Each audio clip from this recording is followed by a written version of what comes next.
ஆயுர்வேத பொடிகள். லவங்கப்பட்டை சர்க்கரை நோய் உள்ளவர்களுக்கு இரத்த சர்க்கரை அளவை சீராக உதவுகிறது.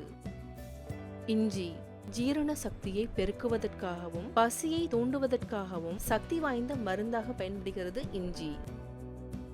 மஞ்சள் மஞ்சளில் நோய் எதிர்ப்பு சக்தி அதிகமாக இருப்பதால் தோல், சிறுகுடல் மற்றும் மார்பக புற்றுநோய் வராமல் நம்மை பாதுகாக்கும்.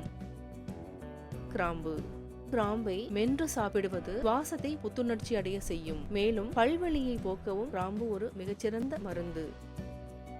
ஏலக்காய் ஏலக்காயை சாப்பிடுவதால் பல ஆரோக்கிய நன்மைகள் கிடைக்கும். உடலில் உள்ள நச்சுத்தன்மையை நீக்கும் சக்தி படைத்தது ஏலக்காய். பூண்டை தினமும் உணவில் சேர்ப்பதால் இதய நோய் அபாயத்தை குறைக்கும். சீரகத்தை தினமும் உணவில் சேர்த்துக் கொள்வதன் மூலம் செரிமானம், இரத்த அழுத்தம், இரத்த சோகை போன்றவற்றை சரி செய்யலாம்.